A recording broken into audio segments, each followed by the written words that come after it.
They invited her to watch them celebrate. Her ex-husband, his mistress, standing in a ballroom filled with champagne and crystal chandeliers, laughing at the pregnant woman they had destroyed. Someone might hear us. The invitation was cruel, deliberate, designed to break her one final time. The ambiance tonight But here is what they simply did not divine. know. The company where he Did you had see just the been emeralds promoted she to is vice wearing? president. This merger cannot The empire proceed. he had The spent funds 4 originated years from an illegal climbing. shell corporation The controlled by billion-dollar Mr. Stone. corporation Did he just say where he Stone? built his career while sleeping with another woman. She owned it. All of it. Every single share that mattered. In exactly 47 days, the woman they called boring, the wife they called weak, the mother they tried to take a baby from, would walk onto that stage and announce herself as their new boss. But first, she had to survive the worst betrayal of her life. Her best friend was a spy. Her inheritance was under attack. And the most powerful man in the company wanted to destroy her before she ever got the chance to fight back. This is not a story about revenge. This is a story about a woman who lost everything and built something stronger from the ashes. Stay until the end, because the moment she walks into that boardroom, pregnant and alone, facing 12 people who want her to fail, you will understand why some women refuse to break, no matter what. The lesson before we begin, remember this. The people who try hardest to make you feel small are usually the ones most terrified of what you will become when you finally stand tall. The meaning of this story. And this story is for every woman who has ever been underestimated, every mother who has been told she is not strong enough, every person who has been betrayed by someone they trusted and wondered if they would ever recover. Claire's journey proves 3 powerful truths. First, your past does not define your future. She went from a heartbroken pregnant woman in a tiny apartment to the CEO of a billion-dollar company, not because she was lucky, because she refused to quit. Second, the right allies change everything. When Claire stopped trying to fight alone and accepted help from her mother, from Thomas, from people who believed in her, everything shifted. Strength is not about doing it all yourself. Strength is knowing when to let others stand beside you. And third, betrayal is not the end of your story. It is the beginning of your transformation. Marcus and Bethany thought they were destroying Claire. Instead, they created someone far more powerful than the woman they had married and mocked.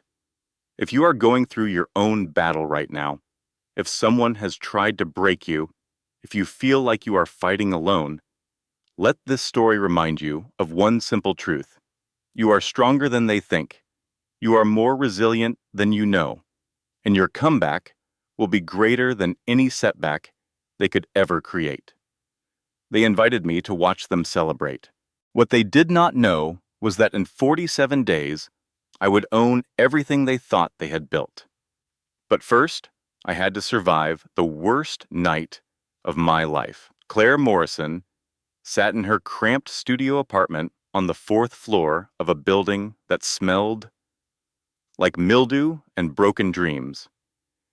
She was surrounded by cardboard boxes she had not yet unpacked. Boxes filled with the remnants of a life she no longer recognized as her own. Baby clothes were folded neatly on a second-hand couch she had bought for $60 from a woman who looked at her pregnant belly with pity, tiny onesies and soft yellows and greens, because she had wanted to be surprised by the gender, because she had wanted something in her life to still hold wonder and mystery. She was 34 years old, 7 months pregnant, and completely, utterly alone. The afternoon sun slanted through dirty windows, casting long shadows across the worn carpet. Claire had been sitting in the same position for 3 hours, staring at nothing, feeling everything. Her back ached, her feet were swollen, and somewhere, deep in her chest, in the place where hope used to live, there was only emptiness. Her phone buzzed on the kitchen counter. She ignored it at first. These days, most calls were bill collectors demanding money she did not have, or lawyers sending documents she could not afford to read, or reporters who had somehow gotten her number after the divorce became tabloid fodder. The Morrison marriage meltdown, one headline had called it. Pregnant wife dumped for younger woman.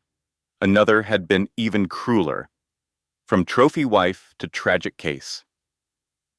But the buzzing continued. 3 times. 4 times. 5. Finally, Claire pushed herself up from the couch, one hand supporting her swollen belly, feeling her daughter kick in protest at the movement. She walked the 12 steps to the kitchen counter, each step a small victory against the exhaustion that had become her constant companion. It was not a call.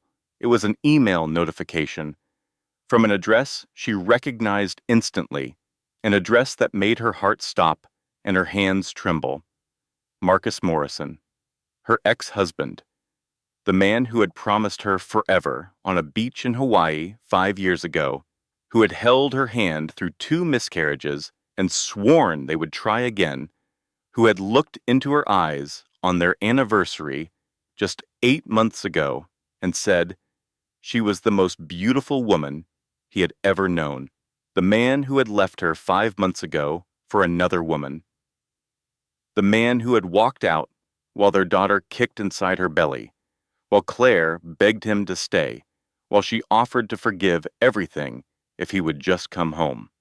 Claire's finger hovered over the screen. She should delete it. She should block him. She should do 100 things that her therapist had suggested during their single session before Claire ran out of money for therapy and had to choose between mental health and groceries. Instead, she opened it.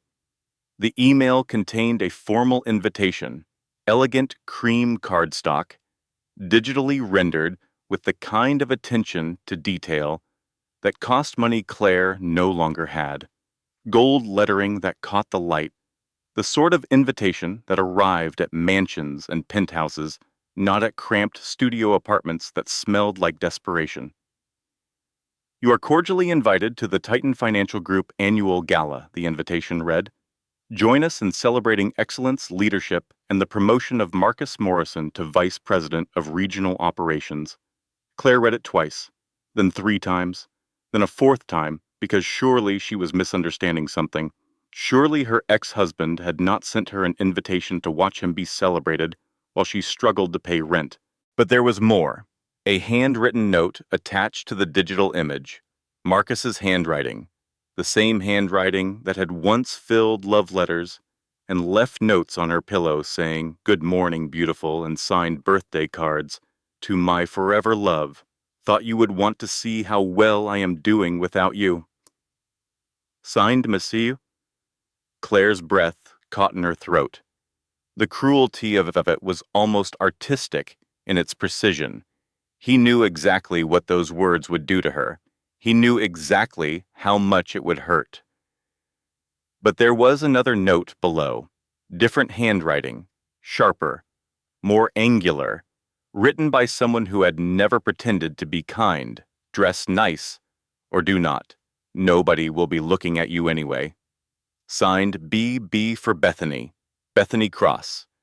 29 years old, 5 years younger than Claire, with the kind of body that had never carried a child and probably never would, because children were messy and inconvenient, slim and sharp and beautiful in the way that made Claire feel like a beached whale, even before she was 7 months pregnant. The woman Claire had caught Marcus with 6 months ago. She remembered that night with perfect, terrible clarity. Coming home early from her sister's house because she had a headache. Walking through the front door of the home she and Marcus had bought together, the home where they had planned to raise their family. Hearing sounds from upstairs, sounds that did not make sense at first, that her brain refused to process because the alternative was too painful to consider, and then opening the bedroom door. Marcus and Bethany, naked. In the bed Claire had picked out, on the sheets she had washed 2 days before, surrounded by the photos of their wedding that hung on the walls. They had not even stopped. when she walked in. Bethany had looked at her with something like amusement, like Claire was an interruption rather than a wife. And Marcus had just said, his voice flat and cold, "I was going to tell you this weekend." That was all.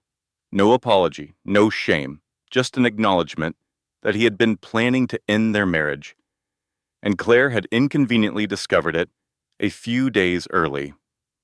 Now Claire set her phone down carefully on the kitchen counter, her vision blurred with tears she refused to let fall. Her chest tightened with the kind of pain that had no physical source but felt more real than any wound. And for a long moment, she simply stood there in her tiny kitchen, surrounded by boxes and baby clothes and the ruins of the life she thought she would have, trying to remember how to breathe. The knock on her door made her jump so hard she almost fell. "Girl, open up. I know you are in there. I can see your shadow under the door." The voice belonged to Denise Hartwell. 42 years old, divorced 3 years ago after discovering her own husband had been living a double life with another family across town. Denise had been through her own personal hell and had come out the other side with wisdom and strength and a determination to help other women survive what she had survived. She was the only friend Claire had left. After the divorce, Marcus's lawyer friends had blacklisted Claire from every paralegal job in the city. Her own friends had taken sides, and most had chosen the side with money. Her sister had grown tired of her tears. Her parents had passed years ago. Only Denise remained. Claire wiped her eyes and opened the door. Denise stood in the hallway holding 2 grocery bags and wearing an expression of determined cheerfulness that did not quite reach her eyes. She took one look at Claire's face, and her smile faded immediately. "What happened?" Denise asked, pushing past her into the apartment. "What did he do now?" Claire handed her the phone without a word. She did not trust her voice. Denise read the invitation. Her jaw tightened. Her eyes narrowed. Claire could see the anger building, could see Denise fighting the urge to throw the phone against the wall. And then Denise said something that Claire was not expecting at all. "You should go." Claire stared at her friend like she had grown a second head. "What?" "You should go to this gala." Denise set the grocery bags on the counter and turned to face Claire with an intensity that was almost frightening. "Not because they want you there, but because they do not get to decide when you show up and when you disappear. You are not their puppet, Claire. You are not some broken thing they get to mock from a distance. Are you insane?" Claire shook her head. "They invited me so they could laugh at me. They want to parade their happiness in front of me while I am pregnant and poor and alone. I know what they want." Denise grabbed Claire's hands and held them tight. "And I am telling you not to give it to them. Do you remember what I told you when my ex tried to humiliate me at our daughter's graduation?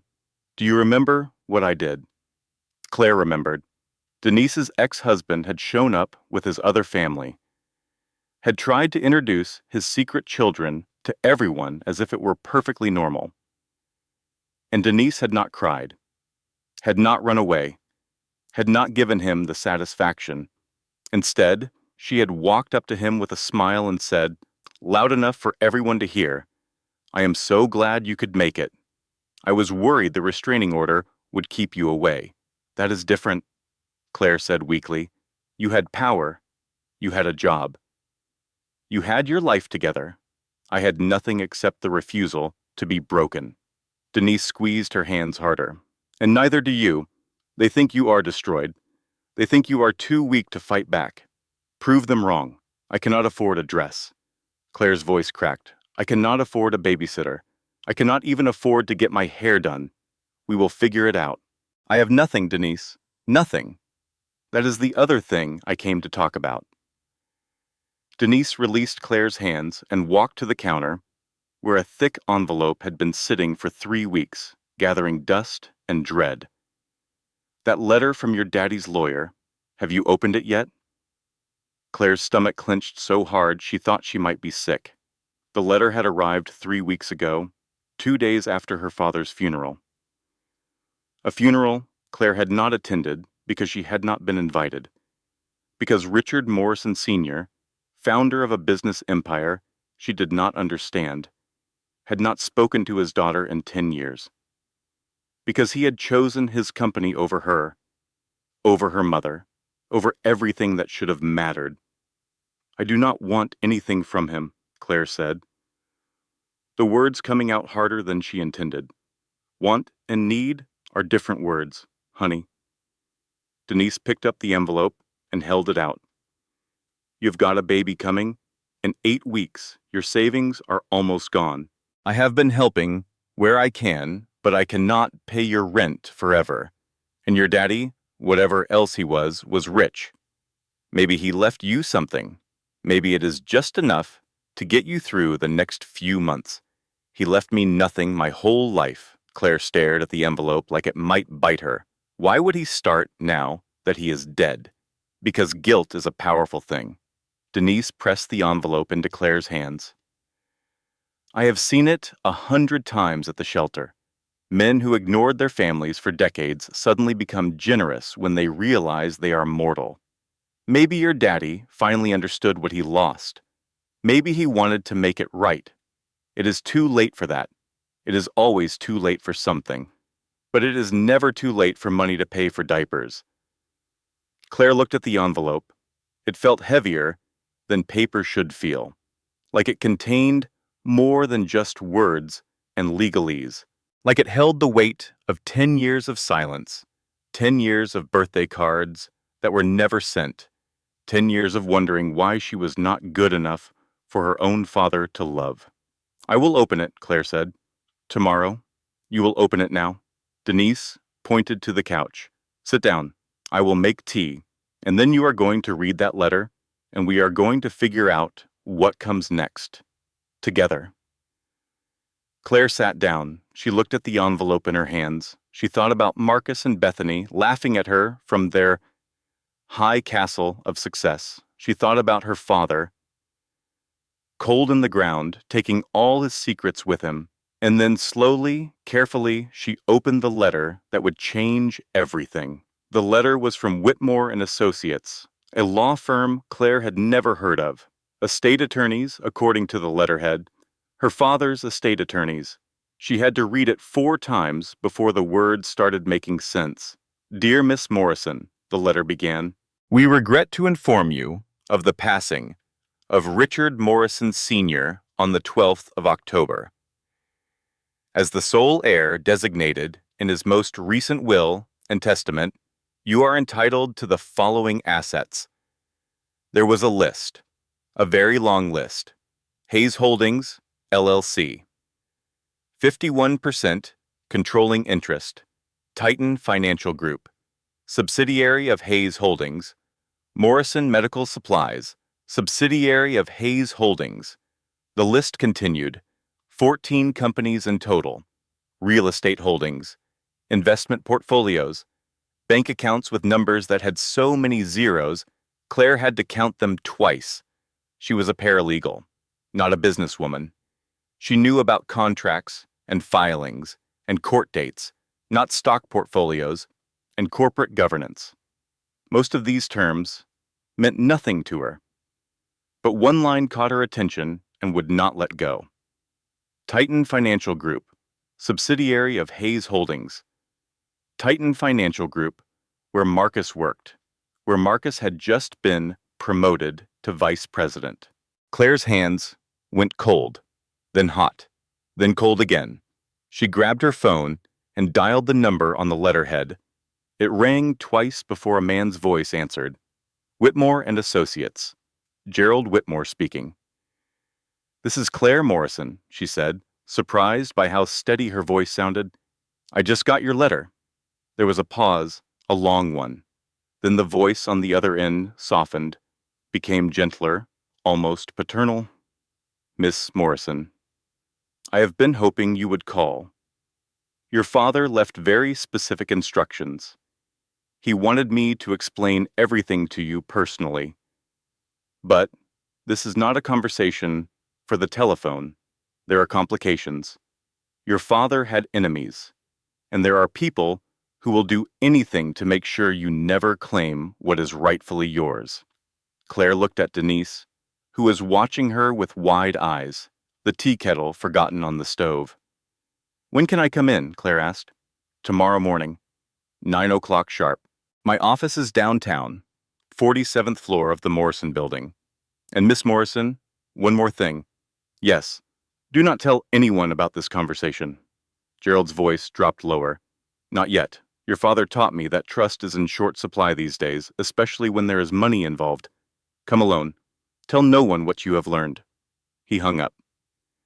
Claire sat staring at her phone, her heart pounding so hard she could feel it in her fingertips. "What is it?" Denise asked. "What did the letter say?" Claire looked at her friend, her only friend, the woman who had been there through every terrible moment of the past 6 months. "I think," Claire said slowly, still not quite believing the words coming out of her own mouth, "that I might own the company Marcus works for." Gerald Whitmore's office was on the 47th floor of a building that Claire had walked past 1,000 times without ever going inside. The Morrison Building, it was called, named after her father, a man she had not spoken to in a decade. The lobby was all marble and glass, and security guards in expensive suits who looked at her swollen belly with barely concealed curiosity. The elevator played soft classical music that felt designed to make poor people feel uncomfortable. The hallway on the 47th floor smelled like money, like leather and expensive cologne, and the kind of success that Claire had never experienced. She felt out of place in a way that made her want to turn around and run. But she did not run. She kept walking. Gerald Whitmore himself was 67 years old with silver hair and kind eyes behind wire-rimmed glasses. He stood when Claire entered his office and gestured to a leather chair that probably cost more than her car had cost before she had to sell it. "Miss Morrison," he said, "thank you for coming. Please, sit down. You must be exhausted. I am always tired these days." Claire lowered herself into the chair and tried not to think about how out of place she looked. Her dress was from a thrift store. Her shoes were scuffed. Her hair needed washing. She looked like exactly what she was, a pregnant woman who had run out of money and hope. But Gerald did not seem to notice. Or if he did not care. He sat across from her and opened a thick folder that looked like it contained more pages than Claire had ever seen in one place outside of a law library. "Let me explain what your father left you," Gerald said. "And then let me explain why it is going to be very difficult to claim it." For the next hour, Claire listened as Gerald outlined the empire her father had built over 35 years. Hayes Holdings was the parent company. Richard Morrison had founded it in 1989 with two partners, a vision and a loan from a bank that had since been bought out 3 times. Beneath Hayes Holdings were 14 subsidiaries spanning finance, real estate, healthcare, and technology. The company employed over 12,000 people across 6 states. The annual revenue was in the billions, and Titan Financial Group, where Marcus had just been promoted, was one of the largest subsidiaries, valued at over $2 billion on its own. "Your father owned 51% of Hayes Holdings," Gerald explained. "That gave him controlling interest, the ability to make decisions without needing approval from anyone else. And now, Miss Morrison, you own that 51%. Claire felt dizzy. The numbers were too big. The implications were too vast. She was a paralegal who had been fired from her last 3 jobs because her ex-husband's friends ran the legal community in this city. She did not know how to run a company. She did not know anything about business except how to file paperwork. But there is a problem, Gerald said. His tone shifted, became more serious. A problem that your father spent the last year of his life trying to solve. What kind of problem? Gerald closed the folder and leaned forward, his kind eyes suddenly sharp. Your father had a business partner, Warren Stone. They founded Hayes Holdings together 35 years ago, along with your mother. The three of them built everything from nothing. My mother, Claire blinked. My mother was involved with the company. She was the original financial genius. Gerald smiled sadly. But that is a story for another time. What matters now is Warren. He owns 42% of the company, and he has been running things since your father's death. That still leaves me with the majority, Claire said. 51 beats 42. It does. Gerald nodded. But Warren does not care about mathematics. Warren cares about power. And he has been telling the board of directors that you are mentally unstable, that your estrangement from your father proves you are unfit to inherit, that you abandoned Richard in his final years and only appeared after he died because you smelled money. That is a lie, Claire's voice rose. I did not abandon him. He abandoned me. He stopped talking to me. He stopped returning my calls. I know. Gerald raised a hand. I know the truth. Your father told me everything before he died. But Warren has resources. He has lawyers. He has connections on the board. And he has a deadline working in his favor. What deadline? Gerald pulled another document from the folder. There is a clause in your father's will, a provision that Warren himself insisted on years ago when your father was still healthy, and the idea of death seemed very far away. The clause states that any heir must formally claim their inheritance and attend the next board meeting within 60 days of the reading of the will. If they do not, their shares default to a trust controlled by the remaining partners. Claire's blood went cold. When was the will read? 13 days ago. And when is the next board meeting? In 47 days. Gerald paused, letting the number sink in. The same night as the Titan Financial Gala. The meeting will be held upstairs while the party happens downstairs. Claire thought about the invitation on her phone, the cruel notes from Marcus and Bethany, the mockery they had intended. They did not know. None of them knew. Marcus had invited her to humiliate her, not realizing that he was inviting his ex-wife to claim ownership of the company where he worked. There is more, Gerald said. He pulled yet another document from the apparently bottomless folder. Warren has been preparing for this fight for months. Even before your father died, he was gathering ammunition, witnesses who will testify that you abandoned your father.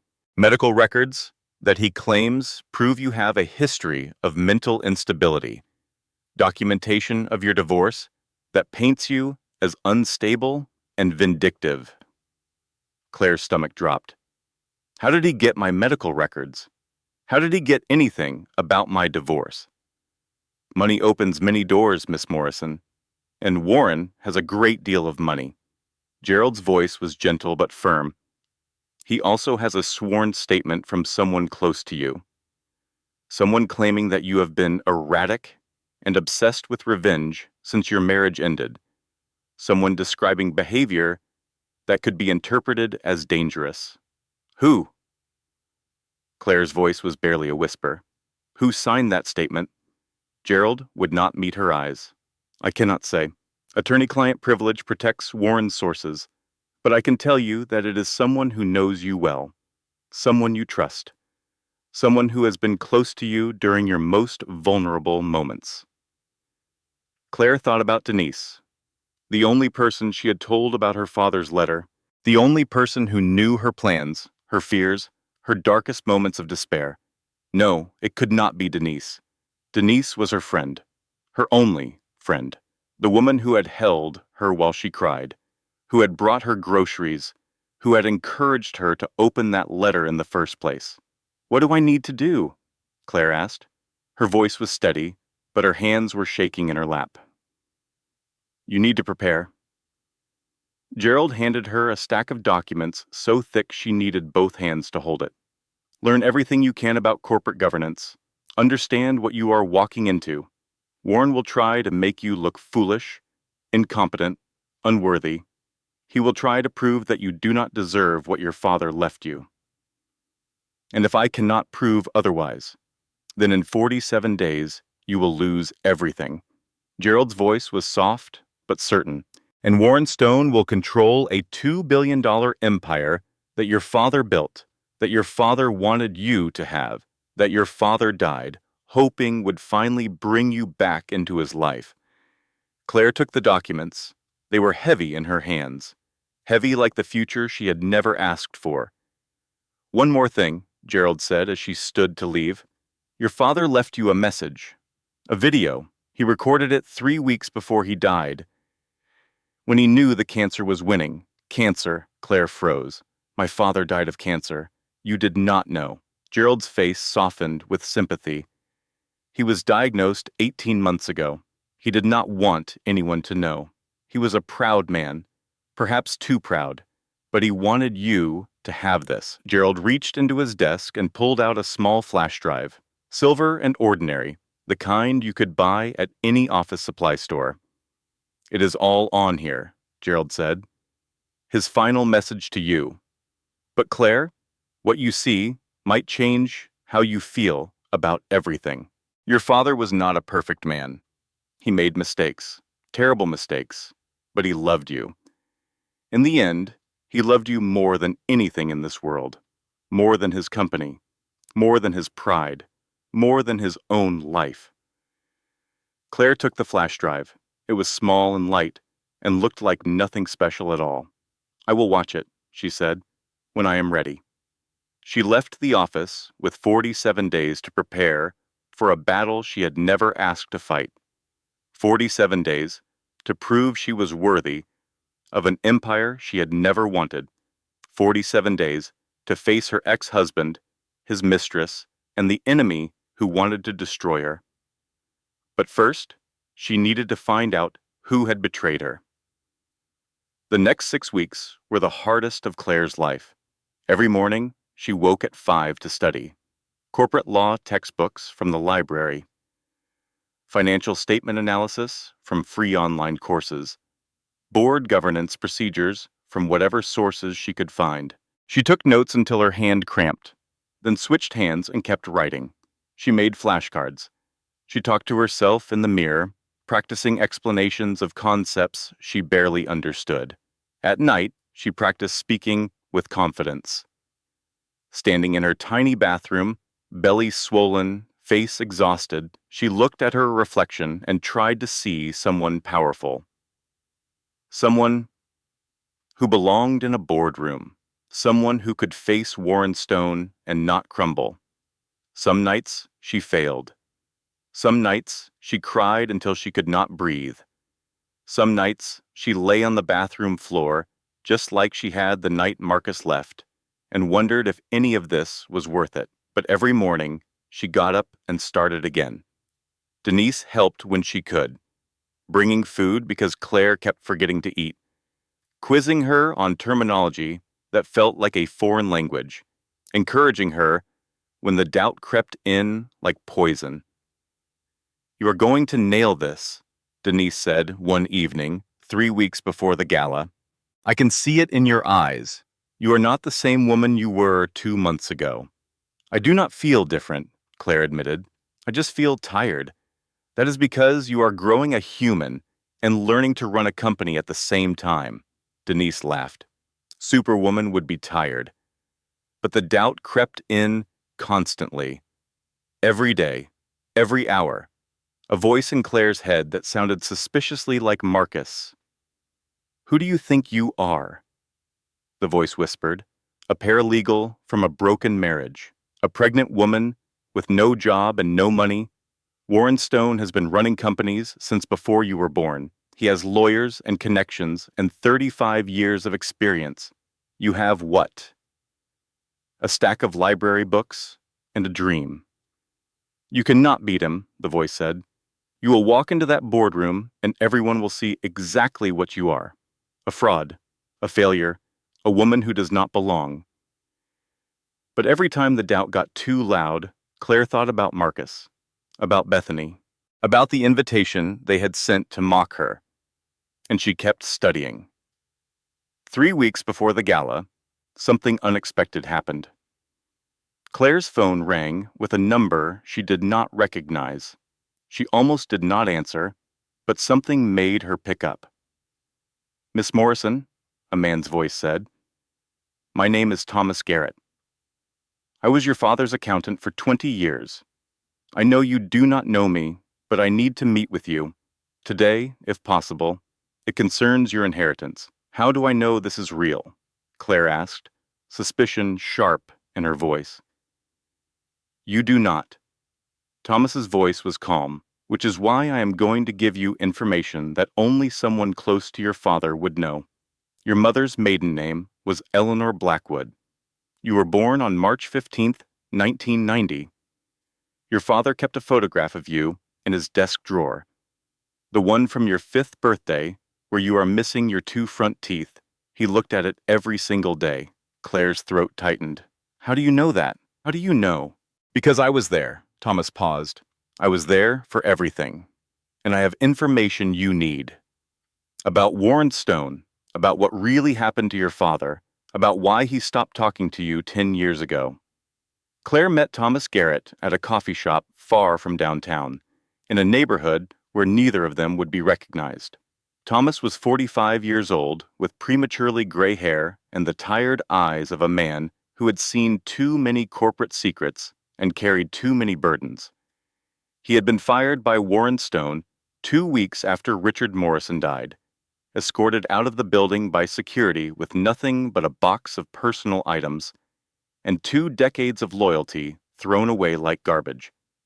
"Your father knew Warren would try something," Thomas said, his voice low and urgent. "He knew Warren had been planning to seize control for years. That is why he changed his will, multiple times. Each revision gave you more and protected Warren less.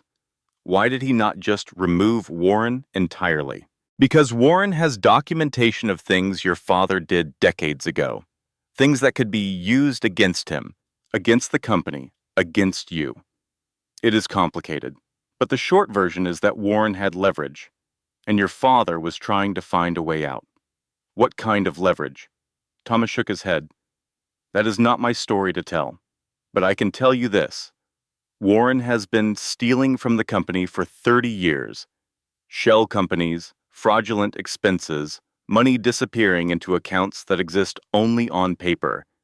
Your father was gathering evidence before he died. I have copies of everything. Why did you not go to the police? Because Warren has connections everywhere." Thomas looked around the coffee shop, making sure no one was listening. Cops, judges, politicians. Your father tried to expose Warren once, 10 years ago. Warren destroyed him, made him look paranoid, isolated him from everyone he loved. Claire felt ice in her veins. 10 years ago, the same time her father stopped talking to her. "Is that why?" she asked quietly. "Is that why my father cut me off?" "To protect me from Warren." Thomas looked at her with something like pity. "Your father was not a perfect man, Miss Morrison. He made mistakes. He chose work over family for too long. He missed your birthdays and your graduations and all the moments that should have mattered. But, in the end, yes, he stayed away because Warren threatened to destroy you if Richard kept fighting. Your father thought he was keeping you safe. He thought if there was no relationship to exploit, Warren would leave you alone." Claire's eyes burned. She blinked the tears away because she was tired of crying and because there would be time for grief later. "So, what do we do now?" she asked. "We prepare." Thomas slid a folder across the table. "This is everything I have. Financial records, internal emails, proof of Warren's crimes. But we cannot use it yet. If we move too soon, Warren will claim it was fabricated. He will bury us in lawsuits." "Then when do we use it?" "At the board meeting." Thomas smiled grimly. "In front of everyone, where he cannot run and cannot hide and cannot make it disappear. And until then, we let Warren think he has already won." Thomas leaned back in his chair. The best trap is the one your enemy does not see coming. Your father taught me that. Claire took the folder. It was thick with evidence, with frutumits, with proof, with the ammunition she would need to fight the battle ahead. Thank you, she said. Do not thank me yet, Thomas replied. The hard part has not even started. The night of the gala arrived faster than Claire expected. 47 days had passed in a blur of preparation and planning and sleepless nights, filled with doubt and determination in equal measure.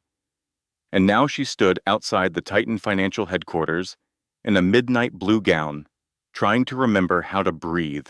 The dress had been found at a consignment shop in a neighborhood where rich people sent their cast-offs. Originally, $4,000, marked down to $200 because of a small tear in the hem that most people would never notice. Claire had noticed, but she had also noticed that the dress fit perfectly, hugging her pregnant body in a way that made her look powerful instead of vulnerable. The color brought out her eyes. The cut made her look like she belonged. She had repaired the tear herself. 5 years of marriage to a man who thought seamstresses were for poor people had taught her to sew. Tonight, she thought, I am going to walk into that room looking like $1 million, and I did it for 200. She walked through the doors. The gala was being held in the building's grand ballroom, a space that had once been a historic bank vault before renovation turned it into a temple of corporate excess. Marble floors polished to a mirror shine, crystal chandeliers that scattered light like frozen stars. 200 people in clothes that cost more than Claire's annual salary when she had been employed. A jazz band played softly in the corner, the kind of understated music that made everything feel sophisticated and slightly unreal.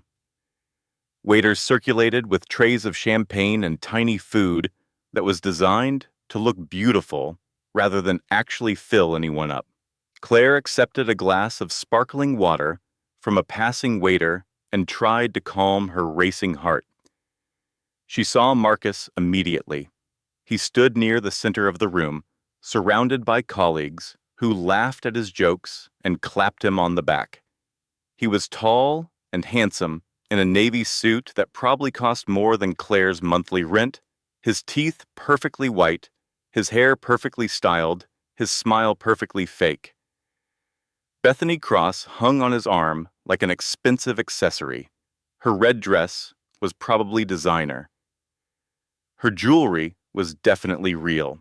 Her expression was the practiced look of a woman who had won and wanted everyone to know it. They were laughing, actually laughing, like they had not destroyed Claire's life, like they had not sent her that invitation specifically to mock her pain. They looked happy. They looked victorious. They had no idea what was coming. Claire forced herself to walk further into the room. Her heels clicked against the marble floor. A few people glanced at her curiously, trying to place her face, wondering if she was someone important. She was not anyone they would recognize. Not yet. Claire. A voice behind her, smooth and confident. You actually came. She turned. Marcus was walking toward her, Bethany trailing behind with a smirk painted across her perfect lips. I have to admit, Marcus continued, stopping just close enough to invade her personal space, but not close enough to seem aggressive. I am impressed. I did not think you would have the courage to show your face here. Bethany's smile widened.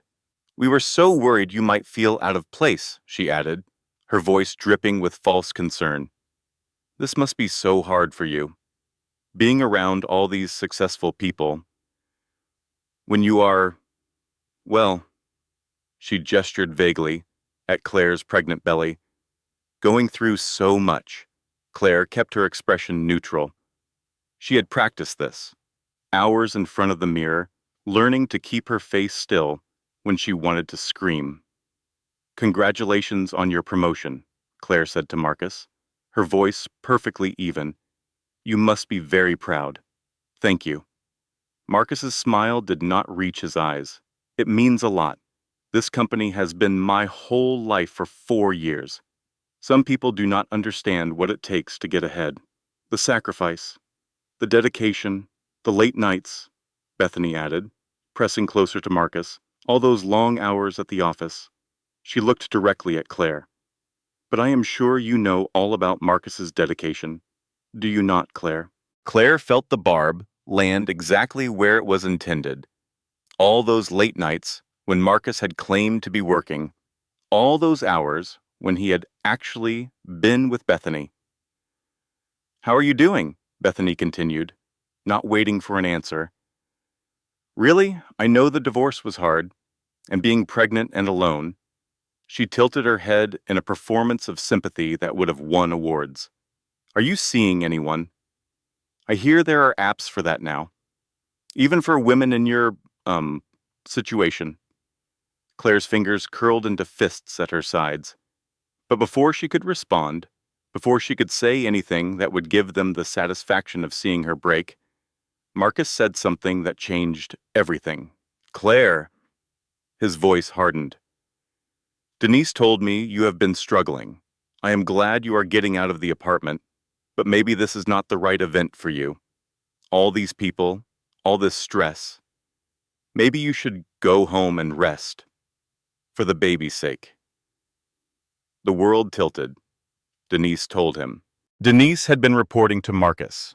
Everything Claire had told Denise over the past 6 weeks, her fears, her plans, her father's inheritance, the board meeting. Denise had told Marcus everything, which meant Marcus knew, which meant Warren probably knew, which meant all of Claire's careful preparation might be completely worthless.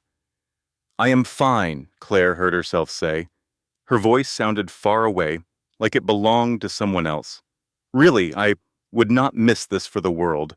She turned and walked away before they could see her hands shaking, before they could see the tears threatening to fall, before they could see how completely they had destroyed her.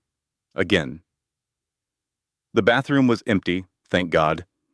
Claire locked herself in the furthest stall and pressed her back against the cold metal door.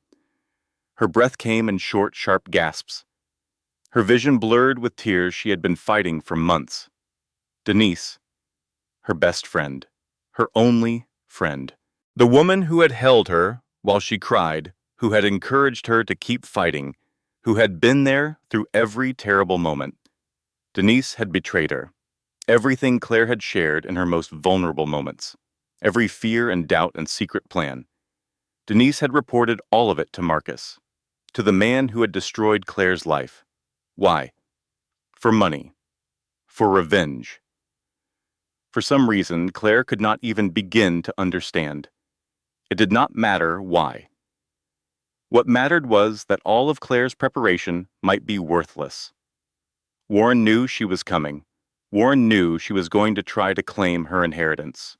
Warren had probably spent the last 6 weeks preparing counterattacks. She had walked into a trap. Her phone buzzed in her clutch. Claire pulled it out with shaking hands. A text from Gerald. 3 sentences that made her blood run cold. We have a problem.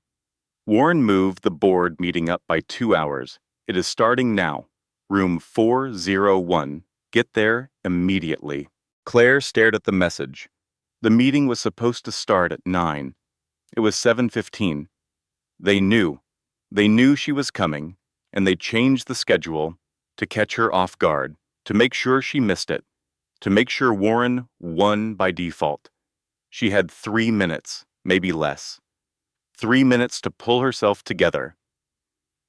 3 minutes to wipe away the tears and fix her makeup and walk into a room full of enemies who wanted to destroy her. 3 minutes to decide if she was going to let them win. Claire looked at herself in the mirror above the sink. Her mascara was smudged. Her eyes were red. She looked exactly like what she was, a pregnant woman who had been crying in a bathroom, defeated before the fight even began.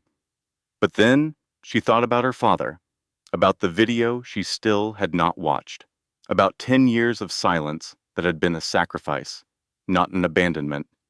She thought about her daughter, kicking inside her belly, about the life she wanted to build, about the future she refused to let Marcus and Bethany and Warren Stone steal from her. And she thought about something Denise had said weeks ago, before Claire knew Denise was a traitor. They think you are destroyed. Prove them wrong. Claire wiped her eyes.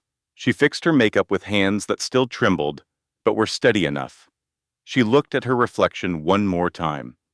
You are not going to break, she told herself. Not tonight. Not ever again. She walked out of the bathroom and headed for room 401. The boardroom was on the 4th floor, away from the noise and glamour of the gala below. Claire pushed open the heavy wooden door and found herself facing 12 people seated around a massive conference table. She recognized Warren Stone immediately. He sat at the head of the table like a king on a throne, 58 years old, with silver hair and the cold eyes of a predator who had never known what it felt like to be prey. He smiled when he saw Claire, but there was no warmth in it, only triumph. "Ah, Miss Morrison," Warren said, his voice smooth as oil. "How unexpected. I was told you were not attending tonight." Claire forced herself to walk forward, on legs that felt like water. "I was told the meeting was at 9. It is 7:15. Scheduling error." Warren shrugged, not bothering to pretend he was sorry. "These things happen in large organizations. But since you are here, please sit. We were just discussing the future of your father's legacy." He gestured to an empty chair at the far end of the table, the worst seat in the room, the seat that would make her look small and weak and insignificant. Claire sat down anyway. She did not have a choice. The board members watched her with expressions ranging from curiosity to hostility to carefully neutral masks that revealed nothing. She recognized none of them. These were her father's colleagues, his business partners, the people who had known him for decades. They were strangers to her. "Before we proceed," Warren said, clicking a button that brought a presentation up on the screen behind him, "I think the board should be aware of some concerns regarding Miss Morrison's fitness to hold a controlling interest in this company." The presentation was devastating. Slide after slide of Claire's failures. Her marriage that had ended in scandal. Her estrangement from her father, framed as abandonment rather than the other way around. Medical records, obtained illegally but presented as legitimate evidence, that claimed Claire had a history of depression and anxiety. Photographs from social media showing her looking tired and sad and overwhelmed. And then the final slide, a sworn statement from a close friend of Miss Morrison, Warren read aloud, his voice dripping with false concern. This statement describes erratic behavior, obsessive focus on revenge against her ex-husband, and statements suggesting possible harm to herself and her unborn child. Claire's heart stopped. Denise. The statement was from Denise. "Given these concerns," Warren continued, "I move to delay the transfer of shares pending a comprehensive psychiatric evaluation. We cannot in good conscience turn over control of a $2 billion company to someone who may be mentally unfit to manage it." The room was silent. Board members exchanged glances. Some looked uncomfortable. Others nodded along with Warren's words. Claire was trapped. If she argued, she would look erratic and defensive. If she stayed silent, she would look weak and incompetent. Warren had designed the trap perfectly. And then the door opened. "Sorry I'm late," a voice said. Traffic was terrible. Thomas Garrett walked into the boardroom carrying a briefcase and wearing the expression of a man who had been waiting for this moment for 20 years. Warren's smile faltered. "Mr. Garrett, you no longer work for this company." "I do not work for the company," Thomas replied calmly. "I work for the Morrison estate as the executor's designated financial representative." He walked to the front of the room like he owned it, ignoring the hostile glares from Warren's allies on the board. He handed a document to each board member, moving with the efficiency of someone who had done this 1,000 times before. Richard Morrison's last will and testament, Thomas announced, notarized 3 weeks before his death, witnessed by 3 attorneys, his personal physician, and a retired federal judge, along with video documentation of Richard personally explaining his decision to leave controlling interest to his daughter. Warren's face darkened. This is highly irregular. So is moving a board meeting up by 2 hours without notifying all relevant parties. Thomas smiled coldly. But please, Mr. Stone, let us discuss irregular procedures. I have a list. He connected his laptop to the presentation system, and the screen behind Warren changed. Where there had been slides documenting Claire's failures, there was now a video. Richard Morrison's face, Claire's father, thin and pale and clearly dying. His skin had the yellow tint of liver failure. His hands trembled as he adjusted the camera, but his eyes were sharp. His voice was steady. Claire, he said, looking directly into the camera, like he could see through time and space. To the daughter he had lost. If you are watching this, I am sorry. I am so sorry for everything. Claire's tears fell silently down her face. She did not try to stop them. I am sorry I chose work over you. Richard continued. I am sorry I missed your wedding, your graduation, your life. I am sorry. I was not there when your marriage fell apart. I am sorry it took dying for me to understand what matters. He paused, took a breath that rattled in his chest. But I need you to know the truth. I did not abandon you because I stopped loving you. I abandoned you because Warren threatened to destroy you if I did not stop fighting him. He had evidence of things I had done, mistakes I had made when I was young and stupid, and he told me that if I did not back off, he would make sure you suffered for my sins. The room was absolutely silent. Warren's face had gone pale, so I stayed away, Richard said. I thought if there was no relationship to exploit, he would leave you alone. I thought I was protecting you.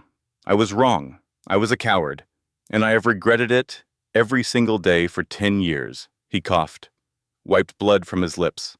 This company, everything I built it hoping that someday you would forgive me enough to accept it. That someday I could give you something that would make up for everything I took away. I know it is not enough. Nothing could ever be enough, but it is all I have. Warren will try to take it from you. He has been planning this for years. Do not let him. You are stronger than you know. You are stronger than I ever was, and you are more than worthy of everything I am leaving you. He reached toward the camera. His hand was shaking. I love you, Claire. I have always loved you, even when I was not there, even when I was silent, every day, every moment. You are my heart. The video ended. The room was silent except for the sound of Claire's quiet sobs. Thomas turned to face the board. Richard Morrison's final will is clear and legally binding, he said. Miss Morrison is the rightful heir to 51% of Hayes Holdings. Any challenge to this will is baseless and will be fought in court with every resource at our disposal. He looked at Warren with something like satisfaction. The board will now vote on whether to recognize Miss Morrison's inheritance. The vote was 8-4 in Claire's favor. She had won, but as she left the boardroom, Warren caught her arm. His grip was tight. His voice was a whisper that only she could hear. This is not over, little girl. Your father thought he could beat me too. Look how that turned out. He released her and walked away, and Claire stood in the hallway of the company her father had built, victorious and terrified, knowing that the fight had only just begun. Claire floated back to the gala on a wave of triumph that felt almost surreal. She had done it. Against all odds, against every obstacle Warren had thrown in her path, she had won. The board had voted. The inheritance was hers. She was now the majority shareholder of a $2 billion company. Thomas found her near the bar, smiling for the first time since they had met in that coffee shop weeks ago. "Your father would be proud," he said quietly. "You walked into that room alone and you fought for what was yours." "I was not alone." Claire wiped the remaining tears from her face. "You saved me. If you had not shown up when you did, you would have found another way." Thomas shook his head. "Richard always said you were the strong one in the family. I think he was right." A waiter approached with a tray of champagne. Claire reached for a glass automatically, then remembered. "Oh," she said, "I cannot. I am pregnant." "I know," Thomas smiled. "That is sparkling cider. Your father kept a case at the office for clients who could not drink alcohol. He always said a good host anticipates every need. I took the liberty of having some brought over." Claire took the glass, sipped it, let herself breathe for the first time in hours. "He remembered I do not drink," she said softly. "After 10 years. He remembered everything, Miss Morrison. He just did not know how to say it." For one perfect moment, Claire allowed herself to feel hope. She had won the battle. She had claimed her inheritance. She had faced Warren Stone in his own territory and survived. Then she saw Marcus across the room, arguing quietly with Bethany in a corner. His face was pale. Bethany looked furious. They were clearly fighting about something. Claire decided to confront them, not for revenge, for closure. She needed to face her ex-husband one last time as an equal, not as a victim. She walked toward them. Marcus saw her coming, and his expression shifted from anger to something like fear. "Claire." His voice was uncertain. "Whatever Warren told you." "This is not about Warren." Claire stopped in front of her ex-husband, calm and powerful in a way she had never been during their marriage. "This is about us." Marcus stared at her. Behind him, Bethany's smirk had disappeared, replaced by confusion. "I came here tonight because you invited me to watch you succeed," Claire said. "I wanted you to know that I watched. I saw everything. I saw the man I married become someone I do not recognize. I saw you choose a woman who helped destroy our family. I saw you try to humiliate me for your own amusement." "Claire," Marcus started, "but I also want you to know that I forgive you." Marcus blinked. His mouth opened and closed. Clearly, this was not what he had expected. "Not for your sake," Claire continued. "For mine. For our daughters. I am not going to spend her life hating her father. She deserves better than that. But I am also not going to let you hurt us again."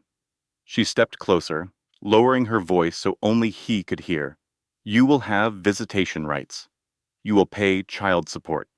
And you will treat our daughter with the respect you never showed me. That is not a request. That is the deal. You can take it, or you can explain to a judge why you think abandoning your pregnant wife entitles you to anything at all." Bethany tried to step between them. "You cannot just threaten. I was not talking to you." Claire did not even look at her. "And after tonight, I will not need to again." She turned and walked away, head high, heart pounding, feeling more powerful than she had felt in months. Her phone rang, Gerald's name on the screen. Claire answered, still riding the high of her victory. "Gerald, we did it. The board voted in my favor. Claire, where are you?" Gerald's voice was not celebratory. It was urgent, panicked, almost. "We have a situation." The high evaporated instantly. "What kind of situation?" "Warren's lawyer just filed an emergency injunction. They are claiming your father's will was changed under duress, that Thomas Garrett coerced him while he was on medication. They are freezing all assets pending investigation." Claire's knees went weak. She reached for the wall to steady herself. "That is insane! There is a video." My father was clearly of sound mind. The court does not care about videos right now. They care about a sworn affidavit from Warren Stone claiming fraud. Gerald took a breath. "But Claire, that is not the worst part. What could possibly be worse The close friend who gave that sworn statement about you being unstable. It was not just Denise. Warren has a second statement from Marcus. Claire's blood turned to ice. Marcus is claiming you threatened to kill yourself and the baby if he did not come back to you. He is claiming you made statements suggesting you might harm your child. And Warren is using that to argue you should not have custody of any assets until you have been evaluated. No. Claire shook her head, even though Gerald could not see her. No, that is a lie. I never said anything like that, I know, but it is his word against yours. And right now, the court is taking the accusation seriously. Claire felt her world crumbling again, just when she thought she had won. And Claire, Gerald said, there is one more thing. I did some digging tonight. Bethany Cross is not just Marcus's girlfriend. What do you mean? Her maiden name is Stone? Gerald paused. She is Warren Stone's niece. The phone nearly slipped from Claire's fingers. The affair was not random. It was not passion or attraction or even opportunity. Warren had sent Bethany to seduce Marcus, to get close to Claire, to destroy her marriage as part of a larger plan. Everything, the divorce, the humiliation, tonight's cruel invitation, it was all coordinated, all planned, all designed to break her. Claire, are you there? Gerald's voice was distant. Claire, I am here, Claire whispered. We need to meet tomorrow, figure out our next steps. This is not over yet. I know, go home, get some rest. Things will look different in the morning. But things did not look different in the morning. They looked worse. The stress hit Claire like a physical blow. One moment she was standing in the middle of the gala, processing Gerald's devastating news. The next moment, pain ripped through her abdomen so intense she cried out and doubled over. Something was wrong with the baby. People rushed toward her, voices asking if she was okay, hands reaching to help. And through the chaos, she saw Marcus pushing through the crowd, his face pale with genuine shock. Claire, he said. Claire, what is happening? Get away from me, she gasped. Security materialized from somewhere. Thomas was there suddenly, his voice cutting through the noise. Call an ambulance, he ordered. Now. And keep him away from her. The next few minutes were a blur of sirens and paramedics and medical jargon. Claire could not follow through the fog of pain. She was loaded onto a stretcher. She was carried through the gala, while 200 people watched in horror. She was put in an ambulance that screamed through the city streets. The baby. Please, the baby. We are doing everything we can, ma'am. Stay calm, deep breaths. At the hospital, doctors and nurses swarmed around her. Monitors beeped. Needles went into her arm. Someone kept asking her questions about her medical history, about her pregnancy, about allergies she could not remember having. And then, after what felt like hours, but was probably only minutes, the contractions stopped. A doctor appeared at her bedside. A woman with kind eyes and a tired face. You are going to be okay, the doctor said. The baby is stable. We managed to stop the labor. But Miss Morrison, you are only 32 weeks pregnant. If this happens again, if the labor progresses, there could be complications. What kind of complications? The doctor hesitated. At 32 weeks, most babies survive, but there could be breathing issues, developmental challenges, time in the NICU instead of going home with you. Claire's hand went to her belly. She could feel her daughter kicking, fighting, alive. What do I need to do? Complete bed rest. No stress, no physical exertion. Any additional strain could trigger full labor again. The doctor looked at her seriously. I know that is not what you want to hear. I know you have things to deal with, but your baby needs you to slow down. Claire lay in the hospital bed after the doctor left, staring at the ceiling. Complete bed rest. No stress. She had a $2 billion company to fight for, an enemy who wanted to destroy her, a legal battle that was that was just beginning, and a daughter who needed her to stay still and calm and do nothing. She could not fight Warren Stone from a hospital bed. She could not protect her company. She could not do anything except lie here and hope. She had never felt more helpless in her life. The next 3 days were a nightmare that kept getting worse. While Claire was trapped in the hospital, Warren made his move. He held a press conference. Claire watched it on the television in her room, unable to look away, even though every word felt like a knife. "It breaks my heart to do this," Warren said to the assembled cameras. His face was arranged in perfect sympathy. His voice trembled with practiced emotion.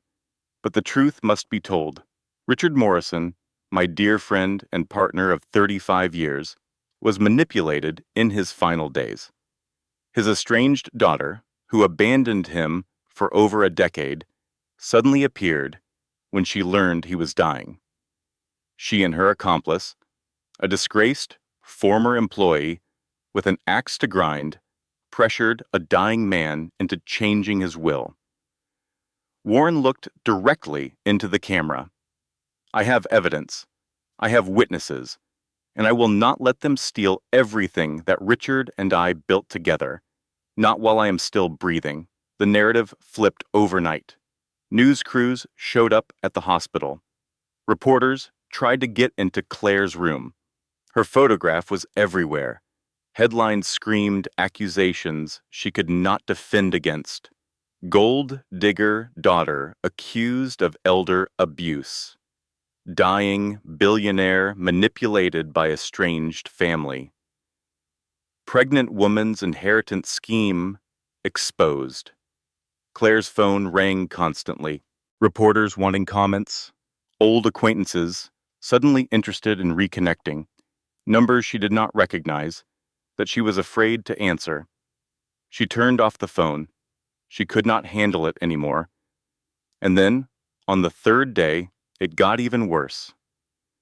A social worker knocked on Claire's hospital room door.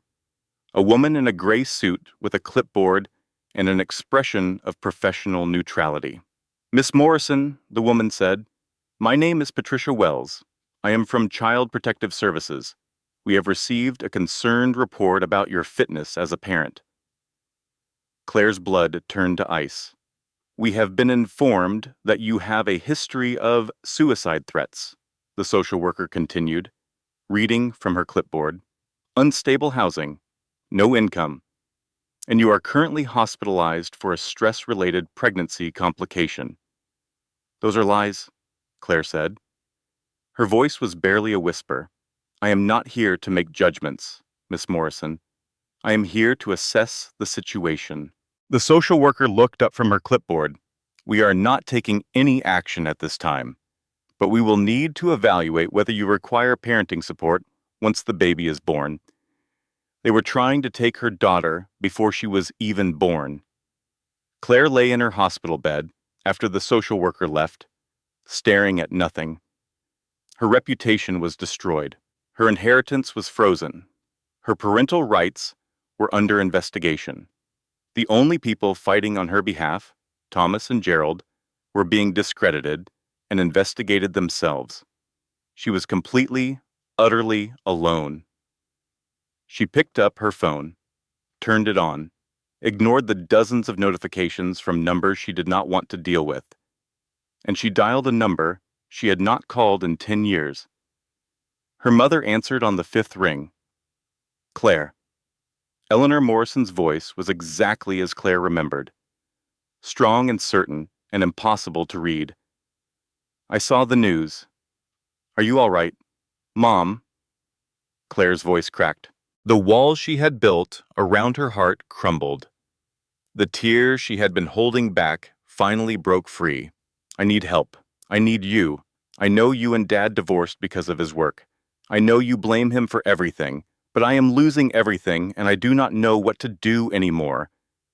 There was a long pause, so long that Claire thought maybe her mother had hung up. Then Eleanor said 5 words that changed everything. "I will be there in 4 hours." Eleanor Morrison walked into Claire's hospital room at exactly 2:17 in the morning. She was 61 years old, with silver-streaked hair and the kind of quiet confidence that made people step aside when she entered a room. She carried a leather briefcase that looked older than Claire and wore an expression that Claire had never seen before. Cold, calculating, powerful. This was not the mother Claire remembered. The mother she remembered had been soft and sad after the divorce, defeated by years of being second place to Richard Morrison's company. The mother she remembered had retreated to a small house in another state and faded into quiet obscurity. This woman looked like a general preparing for war. "Mom," Claire said, "what is going on? What are you doing here?" Eleanor set her briefcase on the bed and opened it. Inside were files. Dozens of files. Some looked decades old, their edges yellowed and worn. Others were crisp and new. "I did not want you to know this," Eleanor said, her voice steady. "I wanted you to have a normal life, away from all of this. But your father and I agreed, before we divorced, that if you ever needed it, I would tell you the truth." "What truth?" Claire struggled to sit up in the bed. "What are you talking about?" Eleanor sat down in the chair beside Claire's bed. She looked tired beneath the confidence. Tired and determined and something else. Something that might have been hope. "I was not just your father's wife," Eleanor said. "I was his original business partner. 35 years ago, your father and Warren Stone and I founded Hayes Holdings together. It was my financial expertise that made the company work. Your father had the vision. Warren had the connections. But I was the one who turned ideas into money." Claire stared at her mother like she had never seen her before. "I did not know any of this. No one does. Not anymore." Eleanor's jaw tightened. "When your father and I divorced, I agreed to step away from the company. Publicly. Warren insisted on it. He said investors would not trust a company run by a married couple going through a divorce. That sounds like Warren making excuses." He was. What Warren did not know was that I refused to give up my shares. Eleanor smiled grimly. "I retained 7% ownership of Hayes Holdings, hidden in a trust under my maiden name. A trust that no one except your father and our most trusted lawyers knew existed." Claire's mind raced. 7%, combined with her 51%. "We control 58%, Claire said. "Together. Exactly." Eleanor reached into the briefcase and pulled out a thick folder. "Warren thinks he is fighting one woman, an inexperienced, pregnant woman who does not know anything about business. He has no idea that he is actually fighting two. And unlike you, sweetheart, I have been preparing for this war for 20 years. "Why?" Claire felt tears prickling at her eyes again. "Why did you stay hidden? Why did you let Dad fight alone?" "Because I knew Warren would try something eventually." Eleanor's voice hardened. "Your father was too trusting, too willing to believe the best in people. I told him for years that Warren was stealing, that Warren was building alliances against him, that Warren was waiting for the right moment to strike. He did not believe you. He believed me. He just thought he could handle it himself." Eleanor shook her head. "He thought he was protecting you and me by keeping us away from the fight. He thought if Warren did not see us as threats, Warren would leave us alone. But Warren saw Dad as a threat anyway. Warren saw everyone as a threat. That is what men like Warren do. They cannot imagine anyone being content with what they have. They assume everyone is scheming, so they scheme first." Claire looked at the files spilling out of her mother's briefcase. Years of preparation, years of evidence, years of waiting for a moment exactly like this one. "What do we do now?" Claire asked. Eleanor pulled out a specific file and handed it to Claire. "Now we fight back. Warren has been skimming from the company for 30 years. Fraudulent expenses, shell companies, money disappearing into offshore accounts. I have documentation of everything. How did you get all this? Your father sent it to me. Before every major discovery, before every piece of evidence, he made a copy and sent it to a post office box only I knew about. He said it was insurance. He said if anything ever happened to him, I would need proof. And something happened to him. Cancer happened. Eleanor's voice softened for the first time. By the time the doctors found it, there was nothing they could do. He had 6 months. He used every one of them trying to make sure you would be protected. Why did he not tell me? Claire's tears were falling freely now. Why did he not reach out? Because Warren was watching. Because Warren had threatened to destroy you if your father did not cooperate. And because your father, God help him, thought he could win if he just had enough time. Eleanor took Claire's hand. He ran out of time, but he left us everything we need to finish the fight. Over the next 2 weeks, Claire learned who her mother really was. Eleanor Morrison was not just a divorced housewife who had retreated into obscurity. She was a forensic accountant who had spent 2 decades quietly building a case against Warren Stone. She had files going back to 1995. She had evidence of fraud that spanned 3 decades. She had contacts in regulatory agencies, relationships with investigative journalists, connections that Warren did not know existed. How did you do all this? Claire asked one day, watching her mother spread documents across every surface in Claire's new apartment. The apartment Eleanor had rented and furnished while Claire was still in the hospital, one piece at a time. Eleanor did not look up from the financial records she was reviewing. One document, one contact, one piece of evidence. I knew this day would come eventually. I just did not know when. You gave up your whole life for this. I gave up nothing that mattered. Eleanor finally looked at her daughter. I gave up board meetings and business dinners and a marriage that was already dying. I kept what was important. The ability to protect my daughter when she needed me. Mom! Claire's voice cracked. We do not have time for sentimentality right now. Eleanor returned to her documents. We have a war to win. Your father gave us the ammunition. Now we need to figure out how to use it. Over the following days, Eleanor assembled a team. Miranda Holloway was 49 years old, a forensic accountant who specialized in corporate fraud. She had helped bring down 3 Fortune 500 executives in the past decade and had a reputation for being impossible to fool and impossible to bribe. She looked at Warren's financial records like a wolf examining wounded prey. This man has been stealing for decades, Miranda said after 2 hours with the files, and he is not even good at hiding it. Look at this. She pointed to a line item. He wrote off a yacht as a mobile conference center, named Warren's reward. He named his fraudulent yacht after himself, Claire asked. Criminals always get arrogant eventually, Miranda smiled. It is what gets them caught. James Whitfield was 55, a media consultant who handled crisis public relations for clients most people had never heard of. He had turned around reputations that everyone else considered unsalvageable. Warren controls the narrative right now, James said during their first strategy session. The press is reporting his version of events. We need to change that, give people a new story, a better story.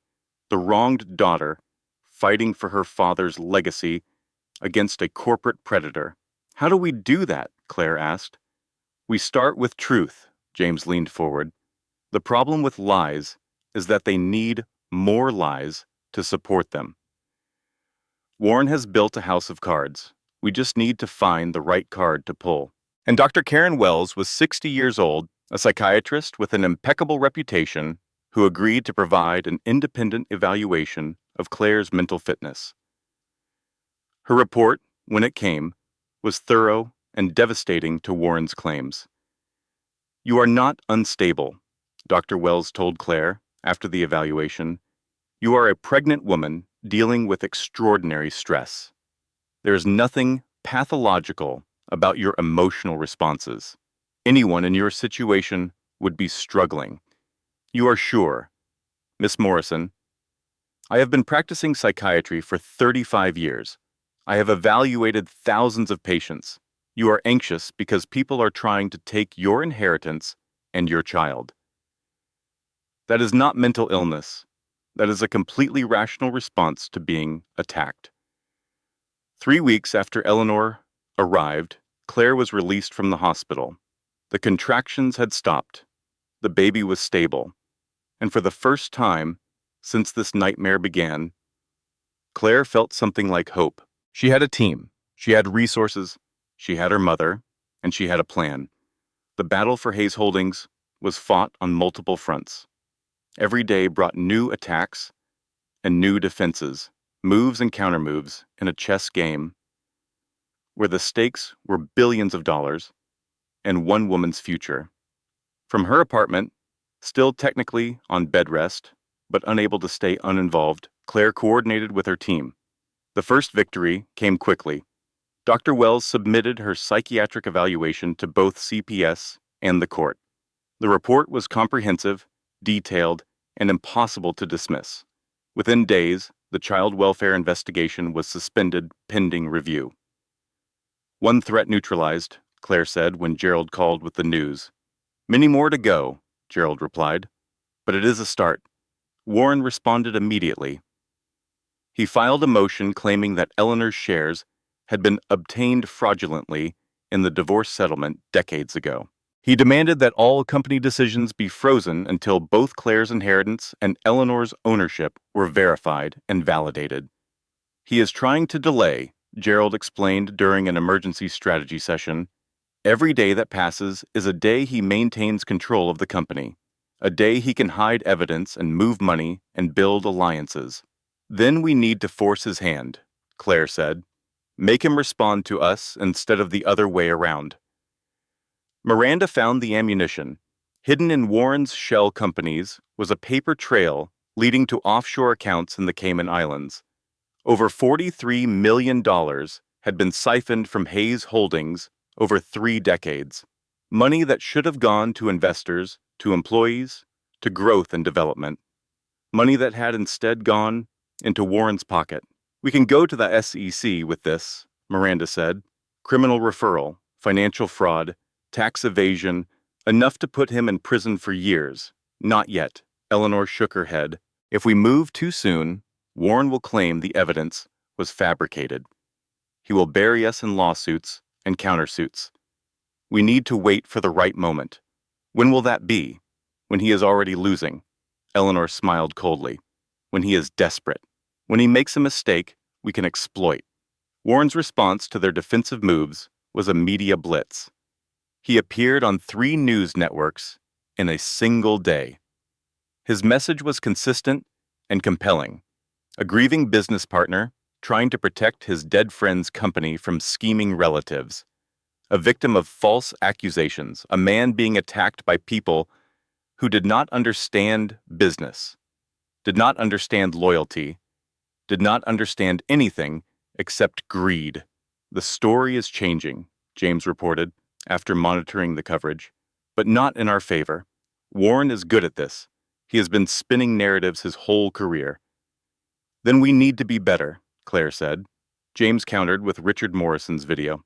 The footage of Claire's father, dying but determined, explaining his decision to leave everything to his daughter, explaining that Warren had threatened to destroy her, explaining that love, not manipulation, was the reason for his choices. They also released documents showing that Warren had tried to have Richard declared mentally incompetent 6 months before he died. The attempt had failed. Richard's doctors had testified that his mind was sharp until the very end. The narrative began to shift. And then Alexandra Davidson called.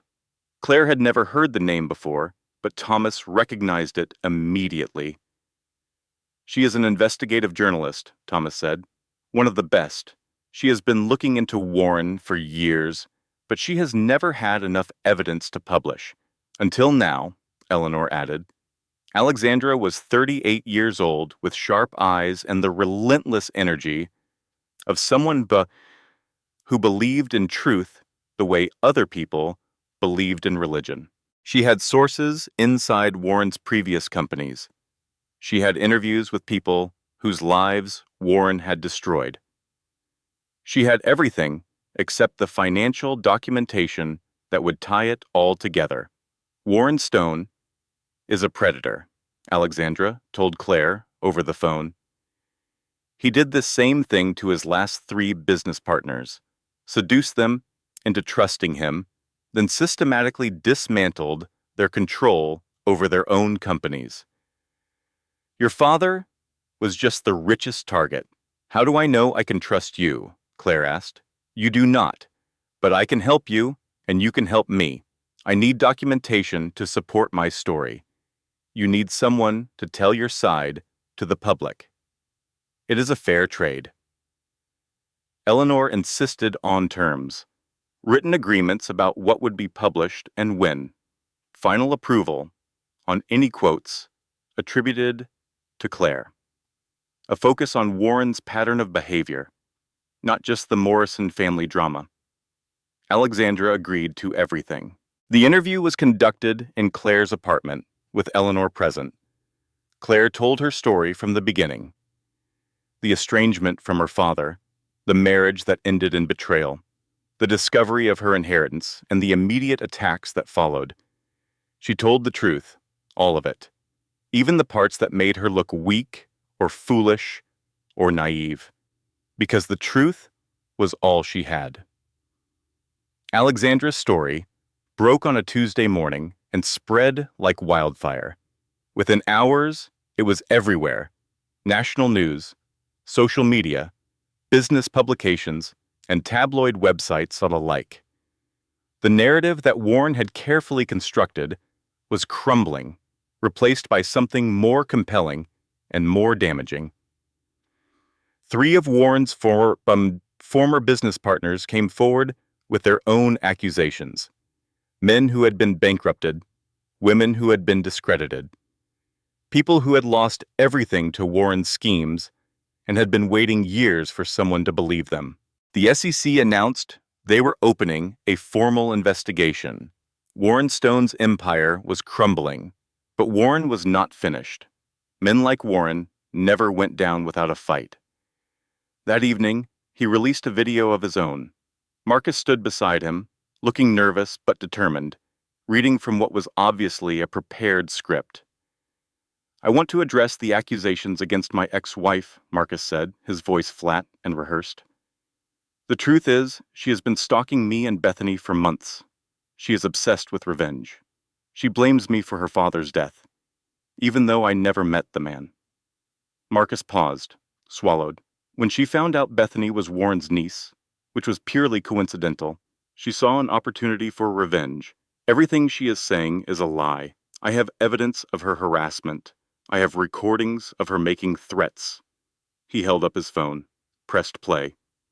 Claire's voice filled the room, distorted but recognizable. I swear to God, Marcus, if you do not come back to me, I will make you regret it. I will take everything you have. I will destroy your career. I will make sure you never see your daughter. The recording ended. Marcus looked at the camera. I am filing for sole custody of our unborn child, he said, to protect my daughter from her mother. Claire watched the video from her apartment. Eleanor sat beside her, face tight with fury. Thomas paced by the window. Gerald was on speakerphone, already talking about legal responses. But Claire was not listening to any of them. She was smiling. Claire? Eleanor touched her arm. What is wrong? This is a disaster. No. Claire shook her head. This is exactly what we needed. What are you talking about? That recording. Claire pointed at the screen, where Marcus's video was still paused. I know when he claims it was made. I know where I supposedly was. And I know it is fake. How? Thomas asked. Because at the exact timestamp he is claiming, I was in Gerald's office, signing paperwork. Claire looked at her team. I was there for 3 hours. There were 7 witnesses, and Gerald's building has security footage with timestamps. The realization spread across their faces. He fabricated evidence, Eleanor said slowly. He committed perjury, Gerald added through the phone, on national television. Claire stood up despite her doctor's orders about bed rest. She walked to the window and looked out at the city where her father had built his empire, where Warren had schemed and stolen and destroyed, where Marcus and Bethany had mocked her, believing she was powerless. They thought they had won, Claire said quietly. They thought I was beaten, broken, unable to fight back. She turned to face her team. They were wrong. The emergency board meeting was scheduled for Friday, 10 days after Alexandra's story broke, and Marcus's fake recording backfired spectacularly. In those 10 days, everything changed. Audio experts analyzed Marcus's recording and confirmed what Claire already knew. The audio had been spliced together from multiple conversations, edited to create statements Claire had never actually made.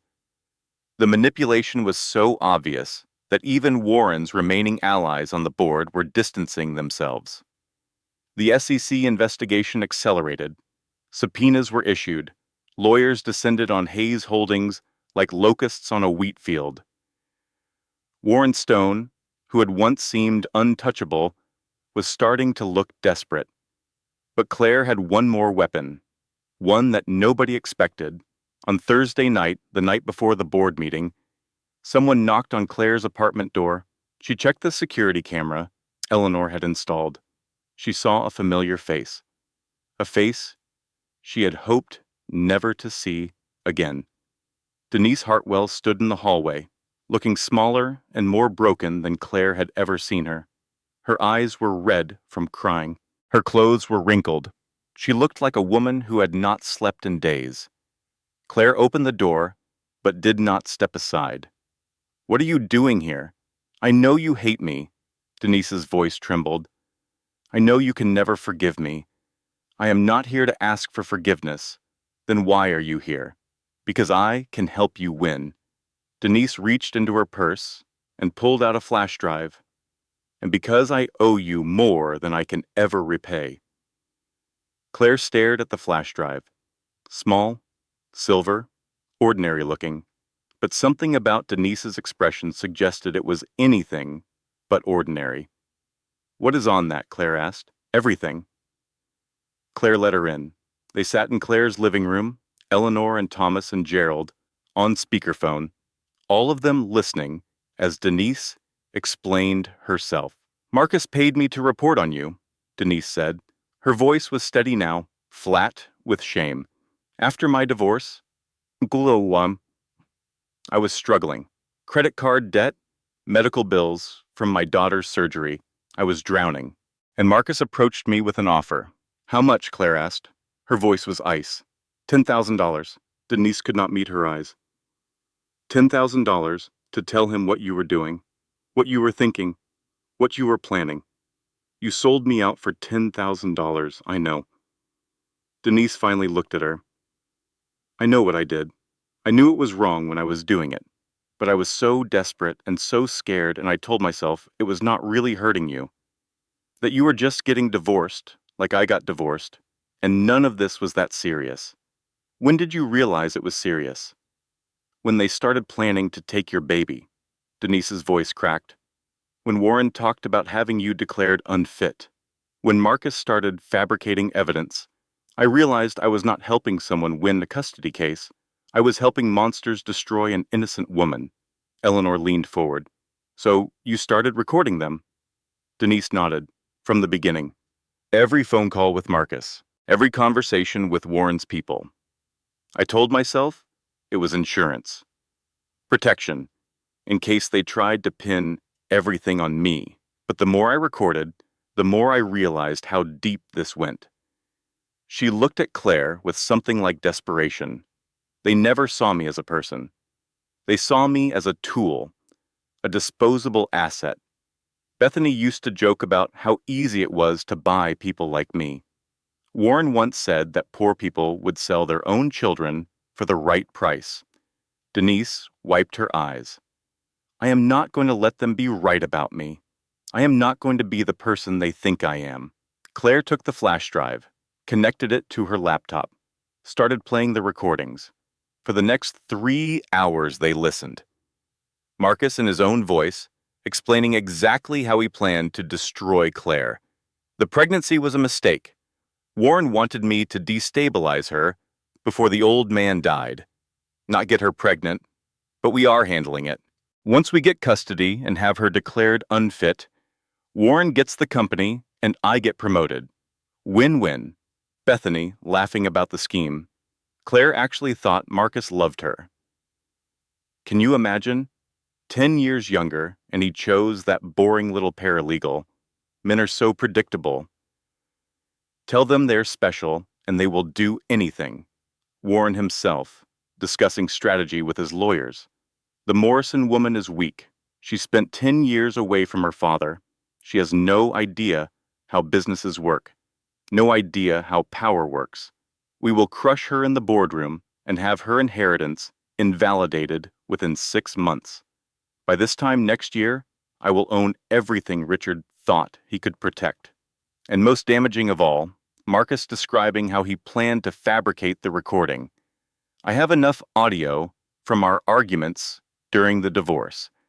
Just need to splice it together the right way. Make it sound like she threatened me, like she is dangerous to the baby. The courts believe anything if it comes with evidence. When the last recording ended, the room was silent. Gerald spoke first. This is everything we need. Warren, Marcus, Bethany, conspiracy to commit fraud, perjury, possibly criminal harassment. We can destroy them. How do we use it? Claire asked, strategically. Thomas had been taking notes throughout. We do not play all our cards at once. We reveal enough to force them to respond, then hit them with more. Keep them off balance. Never let them recover. Claire looked at Denise, the woman who had betrayed her, the woman who had sold her secrets for $10,000, the woman who had, in the end, chosen to fight back. Why? Claire asked. You could have taken their money and disappeared. Why did you bring this to me? Because I watched what they were doing to you. Denise's voice was barely a whisper. I watched them try to take your baby. I watched them lie about you on national television. And I realized that no amount of money is worth becoming the kind of person who helps monsters win. That does not make us even. I know, nothing can make us even. But maybe this can help you protect your daughter, and maybe that is worth something. Claire was silent for a long moment. She thought about forgiveness, about trust, about the cost of betrayal, and the price of redemption. I will never trust you again, Claire said finally. I know, but I will use this, and if it helps me win, I will make sure people know you are the reason why. Denise nodded, wiped her eyes, and stood to leave. Claire, she said at the door, for what it is worth. I am sorry. I know that does not fix anything, but I am sorry. She left without waiting for a response, and Claire sat alone with the evidence that would change everything, wondering if forgiveness was a weakness or a strength. The Hayes Holdings boardroom was on the 50th floor of the corporate headquarters. Floor-to-ceiling windows looked out over the city that Richard Morrison had helped build. A massive oak table dominated the center of the room, surrounded by 30 leather chairs that cost more than most people earned in a month. Claire arrived at 9 in the morning, sharp. Eleanor walked beside her, elegant in a gray suit that made her look like a woman who had been running companies her entire life.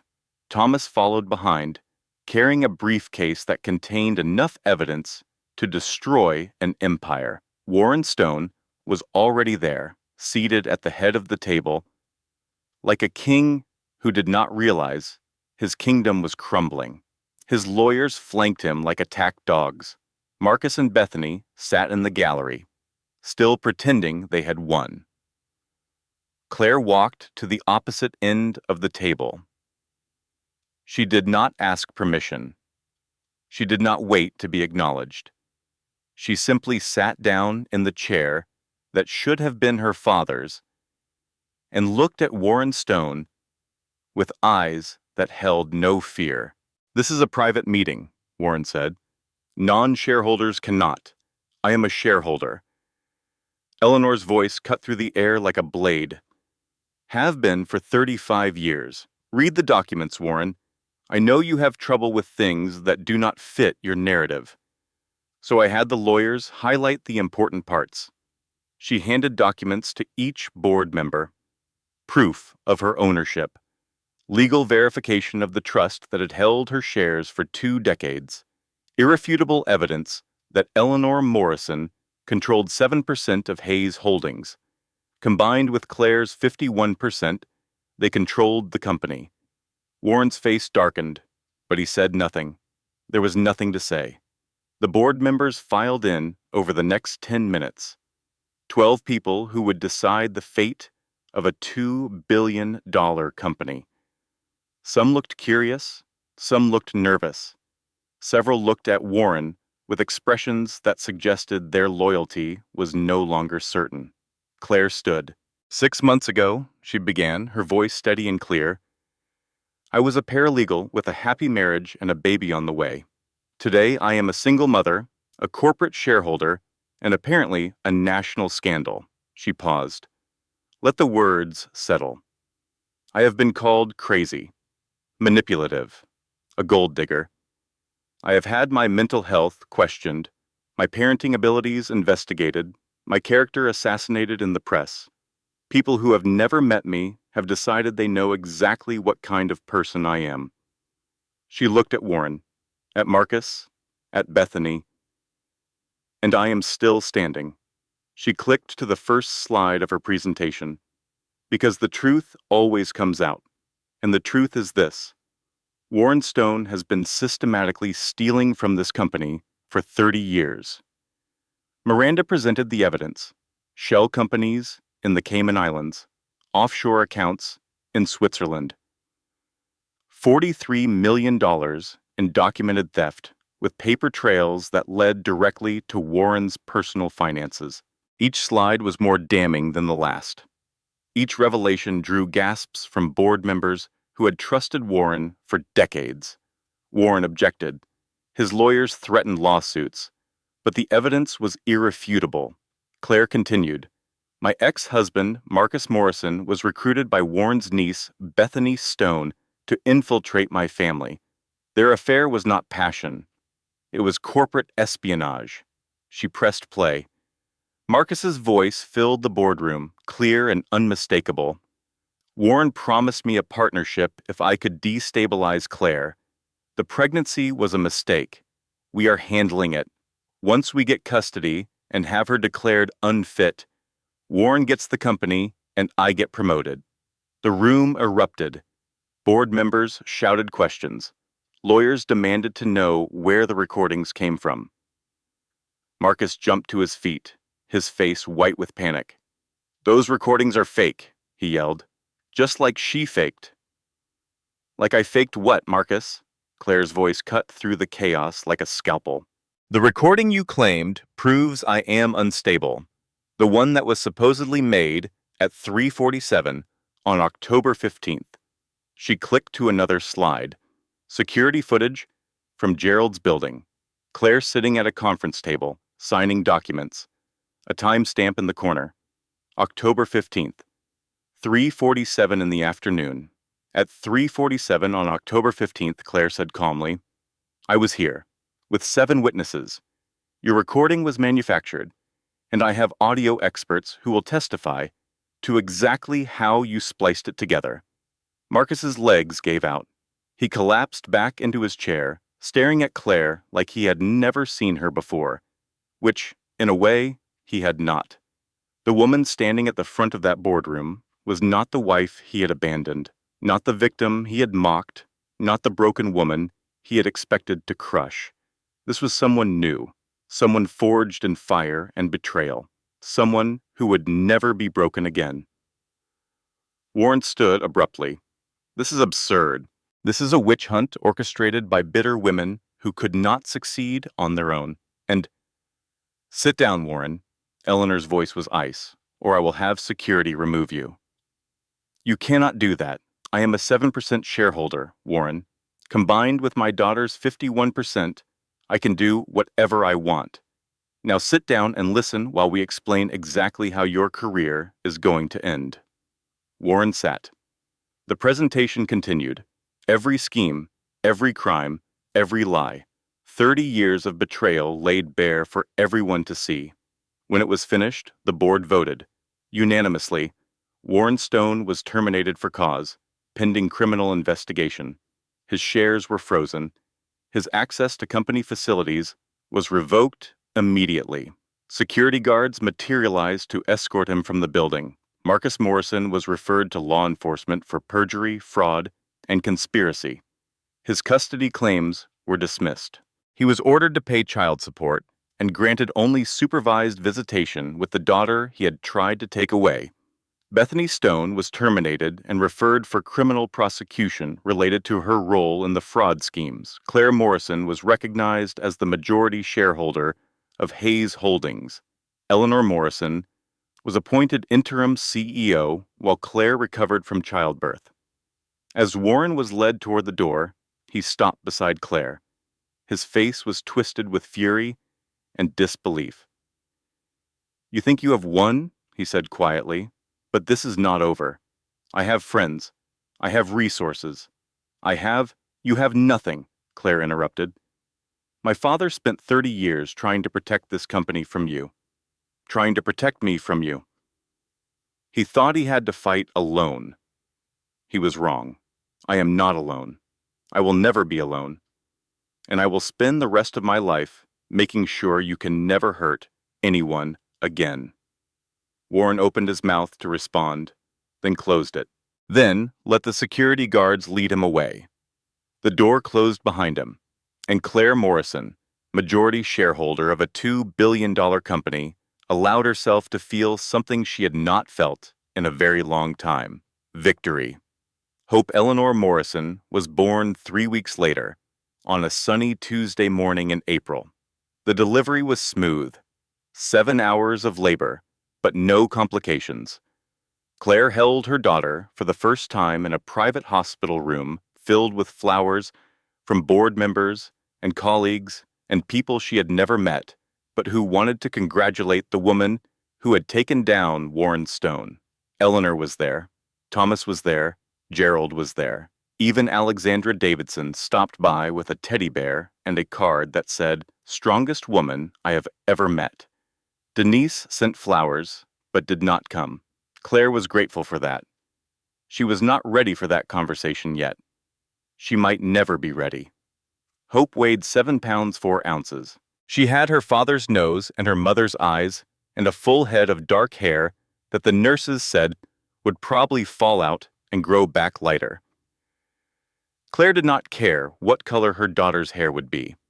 She did not care about anything except the warm weight in her arms, the tiny fingers wrapped around her thumb, the soft sounds of a newborn who did not know anything about corporate warfare or betrayal or the battles her mother had fought to bring her safely into the world. "You did it," Eleanor said. Watching Claire nurse her granddaughter, "Richard would be so proud." "He would be proud of both of us," Claire replied. "I could not have done this without you." "Yes, you could have." Eleanor smiled. "It just would have taken longer." They sat in comfortable silence for a while, mother and daughter and granddaughter, 3 generations of women who had survived Warren Stone. "What happens now?" Claire asked eventually. "Now, you rest, you heal, you learn how to be a mother." Eleanor stood and walked to the window. "The company will still be there when you are ready.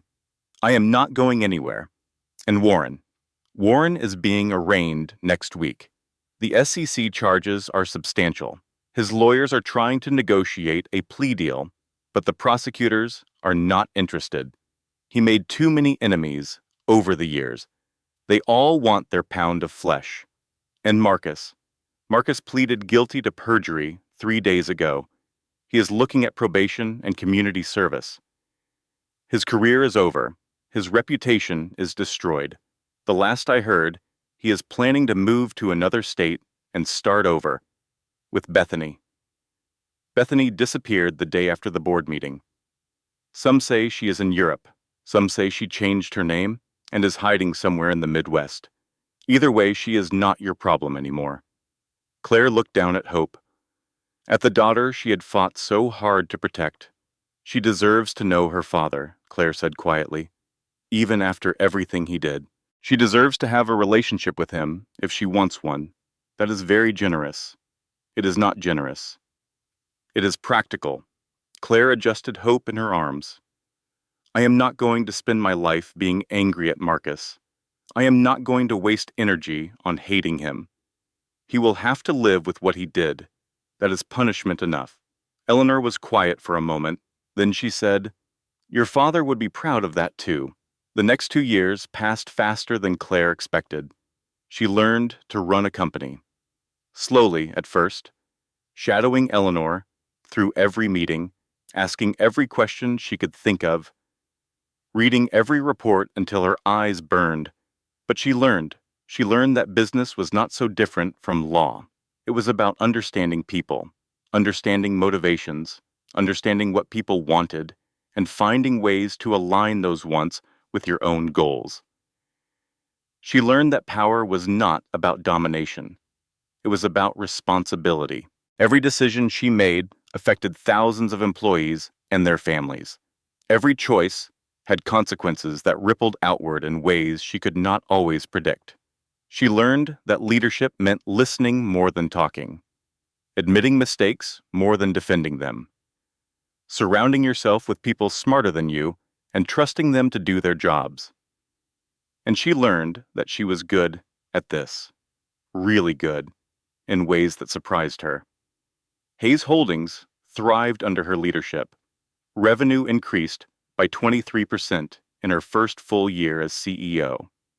Employee satisfaction reached record highs. 3 major acquisitions expanded the company into new markets. Forbes magazine called her one of the most influential business leaders under 40. The Wall Street Journal profiled her as an example of what resilience and determination could accomplish. And Hope grew from a newborn into a toddler who charmed everyone she met. She had her father's stubbornness and her mother's determination, a combination that made her both exhausting and wonderful. Marcus saw her twice a month, supervised visits that were awkward at first but gradually became almost normal. He was not a good father. He was barely an adequate one, but he was trying, in his limited way, and Claire had decided that trying was enough. Some nights after Hope was asleep, Claire sat in her apartment and watched her father's video, the one she had been too afraid to watch before the battle began. She watched Richard Morrison explain why he had stayed away. She watched him apologize for choices he could not undo. She watched him tell her that she was strong, that she was worthy, that she was loved. And she believed him. Finally. 2 years after Warren Stone's conviction, 2 years after Claire Morrison became CEO of Hayes Holdings, 2 years after she held her daughter, for the first time, and promised to protect her from everything bad in the world, a letter arrived that changed everything again. It came on a Tuesday morning, delivered by a courier who vanished before Claire's assistant could ask questions. No return address, no identifying marks. Just a plain white envelope with Claire's name written in handwriting she did not recognize.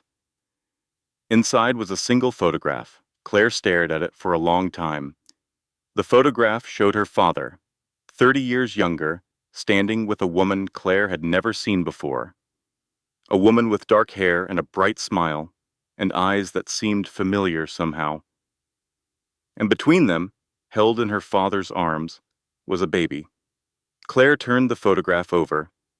On the back, someone had written 5 words in neat, precise handwriting. You are not Richard's only heir. We need to talk. Your brother. Claire sat in her office for an hour after she read those words. She did not call Eleanor. She did not call Gerald. She did not tell anyone. She just sat and thought.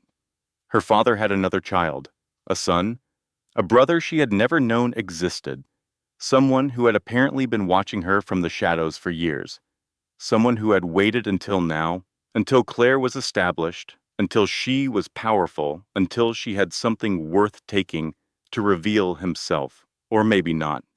Maybe he had waited because he was afraid. Maybe he had waited because he did not know how Claire would react. Maybe he had waited for reasons she could not imagine. There was only one way to find out. Claire picked up her phone and called the number her assistant had traced from the courier service. It rang 3 times before a man answered. Claire Morrison. The voice was deep and calm and somehow familiar, like an echo of something she had heard before.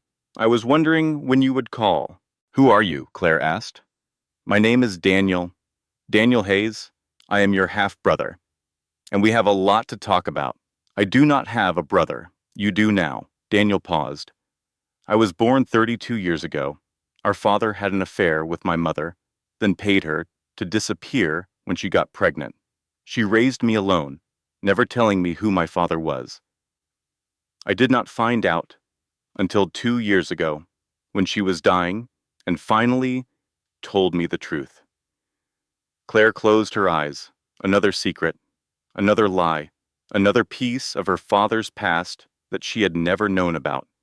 "Why are you contacting me now?" she asked. "What do you want?" "The same thing you wanted when you found out about your inheritance." Daniel's voice was steady. "The truth. And maybe, if we are lucky, something like family. I do not know you. You could be anyone. A con artist, a blackmailer, someone Warren Stone hired to destabilize me." "I could be," Daniel agreed, "but I am not. I am your brother, Claire. And I have information you need to hear." "What kind of information?" Warren Stone was not working alone. He had partners, investors, people who backed his schemes and shared in his profits, people who lost money when you took him down, and those people are looking for ways to hurt you. Claire's hand tightened on the phone. "How do you know this?" "Because they came to me first." Daniel took a breath.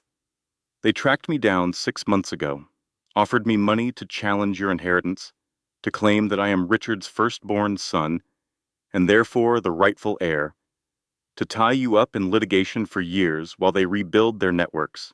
And what did you tell them?" "I told them to go to hell." A hint of warmth entered Daniel's voice. "I do not know you, Claire. I do not know if you are a good person or a bad one, but I know what Warren Stone did to our father. I know what Marcus Morrison did to you, and I know that anyone who allies themselves with those people is not someone I want to do business with." Claire was silent for a long moment, processing everything she had just heard. "Why should I believe you?" she finally asked. "You should not. Not yet. Trust has to be earned. But I have evidence, documents, recordings, names of the people who approached me and the offers they made. I have been gathering information for months, waiting for the right time to reach out." "Why did you wait so long?" "Because I wanted to see who you really were." Daniel paused. "I watched you take down Warren Stone. I watched you rebuild the company. I watched you balance being a CEO with being a mother. I wanted to see if you were someone worth knowing, worth helping, worth trusting." "And what did you decide?" "I decided that our father spent 35 years fighting his battles alone. He pushed away everyone who could have helped him. He kept secrets from everyone, including the people who loved him. And in the end, he died surrounded by enemies instead of family." Daniel's voice softened. "I do not want that to be your future, Claire. And I do not want to spend my life on the outside, looking in at a family I was never allowed to know." Claire thought about her father, about the choices he had made, about the secrets he had kept, about the damage those secrets had caused. And she thought about hope, about the kind of family she wanted to build, about the kind of legacy she wanted to leave. "Where do you want to meet?" Claire asked. "Anywhere you feel safe. I am not here to threaten you. I am here to help, if you will let me. Claire thought about it. She thought about everything she had been through, the betrayals, the battles, the victories that had cost more than she ever imagined. And she thought about what her mother had said years ago, when Claire was still struggling to believe she could win. The strongest people are the ones who know they cannot do it alone. Tomorrow, Claire said. My office, 10 in the morning. Come alone. Bring everything you have. I will be there. Claire hung up the phone. She looked at the photograph one more time, at her father's face, at the brother she had never known. Then she stood and walked to the window of her corner office. The city spread out before her, millions of lives intersecting and diverging, stories beginning and ending with every passing moment. Her story was not over. It was not even close to over. She had enemies still out there, people who wanted to destroy what she had built, challenges she could not yet imagine. But she also had something she had not had 2 years ago. She had strength, real strength, forged in fire and tempered by loss. The kind of strength that did not break under pressure, but bent and flexed and found new ways forward. She had allies, people who believed in her, people who would fight beside her, people who had proven their loyalty when it mattered most. And now, apparently, she had a brother, a piece of family she had never known existed. Someone else who carried her father's blood and her father's secrets. Someone who might be friend or enemy, ally or threat, a blessing or a curse. There was only one way to find out. That night, after Hope was asleep, Claire sat alone in her apartment and thought about the future. I thought I knew my father's secrets, she said to the empty room. I thought I had uncovered everything. I thought I had won. She looked at the photograph one more time, at the smiling woman, at the baby in her father's arms, at the life her father had hidden from everyone. But some stories do not end when you want them to. Some stories are just getting started. And if there is one thing I have learned, it is this. She stood up and walked to the window. The city lights stretched out before her like stars fallen to earth. You cannot bury the truth forever. Eventually, it claws its way back to the surface. Eventually, it demands to be heard. And when it does, you had better be ready. She turned off the light, walked to Hope's room, watched her daughter sleeping peacefully, oblivious to the complicated world waiting outside. I was not ready 2 years ago, Claire whispered. I am now. She kissed Hope's forehead and went to bed. Tomorrow would bring new challenges, new revelations, new battles to fight, and new victories to win. But tonight, she was just a woman, a mother, a daughter, a sister she had not known she was. And that was enough. If this story touched your heart, if you felt Claire's pain and cheered for her victory, I have a small favor to ask. Hit that subscribe button and turn on the notification bell. That way you will never miss stories like this one. Stories about women who refuse to give up. About justice that finally arrives. About comebacks that change everything. Drop a comment below telling me where you are watching from. I read every single comment, and I love knowing that this story reached someone in your city, in your country, in your corner of the world. Share this video with someone who needs to hear it today. Maybe a friend going through a difficult time. Maybe a family member who feels beaten down. Maybe someone who has forgotten how strong they really are. Your like, your comment, your share, they help this story reach more people who need its message. And if you have a story of your own, a moment when someone underestimated you and you proved them wrong, tell me about it in the comments. Because your story matters too. Thank you for staying until the end. Thank you for being part of this community. And thank you for believing that good stories can change lives. I will see you in the next video. Closing statement. This content was carefully researched, developed, and manually edited by our team to deliver meaningful lessons and valuable insights to our audience. Every story we create is crafted with intention, designed not just to entertain, but to inspire, empower, and remind you of the strength you carry within. Thank you for trusting us with your time.